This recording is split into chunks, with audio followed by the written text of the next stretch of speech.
Hi there, Jeff here from the Wetsuit Centre, talking to you today about the Seaskins wired winter wetsuit for winter 2011 into 2012. The wired series has always been really popular with us. British made wetsuit, so very popular with people that like to buy British. Fantastically put together wetsuit as well. A few fundamental changes with this wetsuit to what we stocked last year. This is the Seaskins wired. Last year we had the Series 2. Which sort of the principal selling benefit was that air insulated neoprene.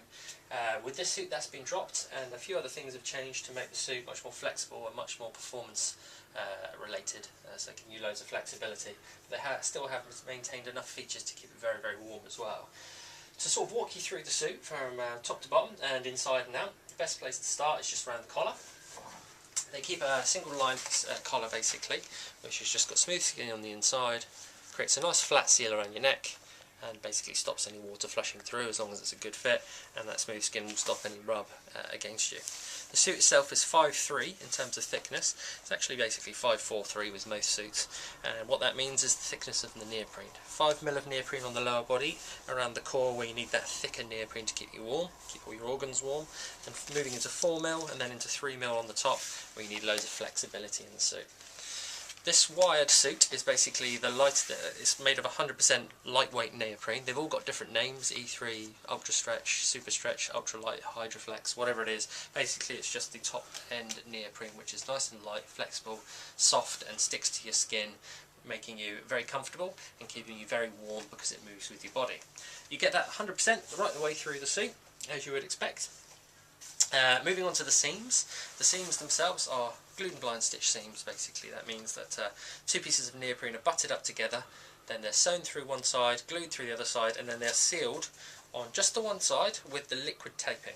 Now this year's wired seems to have less abundance of that taping, because as good as it is as making the suit robust and sealing the seams, sometimes it can be a little bit restrictive on the seams, and you can feel that when you're moving in the suit. So it's a little bit more lightweight this year without being too light and possibly affecting the robustness and the durability of the seams.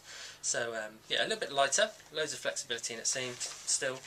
The suit itself, you can see the seams are bent, pre-bent seams. That basically allows the seams to extend without affecting the flexibility of the suit. One of the first people to do it was Seaskins as well, the half moon cuffs. You can see they've got that around the wrists.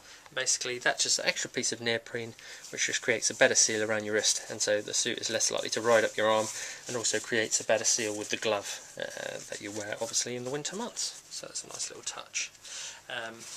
Moving further down the suit, you can see there's minimal amount of panels on the suit, so the less panels basically, the more neoprene they have to use when producing the suit, which makes it a bit more expensive. Reduces the amount of seams on the suit and thus increasing the flexibility of the suit. So minimal panels, moving down towards the knee pad, which is that Crypto Duraflex material, and basically that's just very robust and will stop the suit wearing through on the knees. Since this has been invented and sort of brought into suits, we've seen very few suits wearing through on the knee, so it's a good sort of material. You can move down to the sort of ankle area, and you can see how thick the suit is. That's a proper 5mm, so that is nice and thick. It's going to keep you really, really warm. So on the inside of the ankles here as well, just nice little touches which you expect on a top end suit. Just a bit of liquid taping which just basically stops the ankle riding up against your leg, creates a better seal. Okay, so moving on to the zip. The zip system itself is what the Seaskins call the Enigma system. It's quite a popular sort of way of doing things these days. Essentially what it is a chest zip entry, so it gets rid of the need for a back zip, which frees up the back panel, making it much more flexible.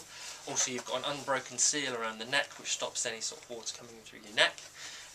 Downside is it's a bit harder to get into. The suit itself is sealed the whole way around, so right way both sides, apart from on one side. So basically there's very little chance of any water coming in through. The zip itself is what we call a YKK zip. That YKK zip is quite a sort of important feature. It's common amongst a few suits, and it's just a very, very industrial kind of robust zip that's not going to fall off the suit. So it's a nice little feature. The panel goes over the top, it's fastened around the back, and it's completely sealed on one side. So again, you can see it just opens up from one side there. And what is interesting about this sort of system is, in effect, the actual wetsuit itself is kind of underneath really. So that's that two pieces of neoprene here, and they're bringing up really high on the suit, So any water that does come through the collar, instead of going straight into your body, is actually guided out of the suit through the back of the zip and out of the drain holes, or around the side of the suit here, which is sort of tapered down diagonally.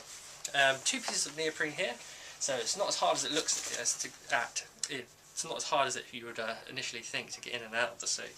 But if I pull them open here, you can see that the neck piece opens up nice and wide. You can just turn the suit inside out as you would when you're putting it on, and then you can see what's happening inside the suit.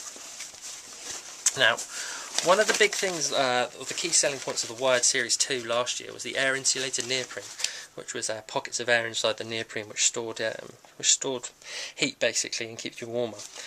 This year they've sort of dropped that and just gone for the standard neoprene with a polypro lining, a thermal lining. Okay, you only get that on the chest panel this year, which before was round the back as well. And basically, so you had a completely air insulated, fully thermal lined front and back suit last year. What that did do is obviously keep you very warm, but also it made the suit very heavy, very sort of heavy when it was full of water, very heavy, hard to get on, and sort of restrictive in terms of the movement of the suit. Okay, so it was compromising a bit of flexibility for the warmth. So what they've done this year is they've sort of dropped out the air insulated neoprene because it really affects the flex of the suit, and instead just gone for the real ultra stretch 100% flexible neoprene with a polypro lining on the front of the suit. So you get that polypro lining right down to the knees on the front panel of the suit, and basically that's like a thermal material which retains heat inside the suit and also wicks water away from your body, so it's very quick drying.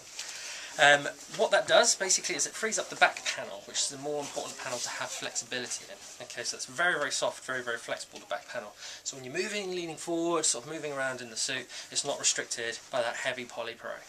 Whereas you get that on the front, which is going to retain heat in your core area and around your organs. So that is the angle that Seaskins have gone for this year. And what that does is essentially gets a good balance between flexibility and warmth in the suit. So you get a lot of features in terms of sort of the liquid taping and the thermal lining on the front, which are going to keep you really warm. But they lose things like the air insulated neoprene, which obviously in their opinion wasn't doing enough in terms of warmth to sort of warrant the loss of flexibility in the suit. So you've got a good balance here between flexibility and warmth with a chest zip wetsuit. British made company based down in Cornwall, and fantastic wetsuits they've been making year on year, and this year is no different. And I think they've really got the balance right between the flexibility and warmth. So if that's the kind of suit that you're looking for, you cannot go wrong with the Seaskins Wired for 2011 into 2012.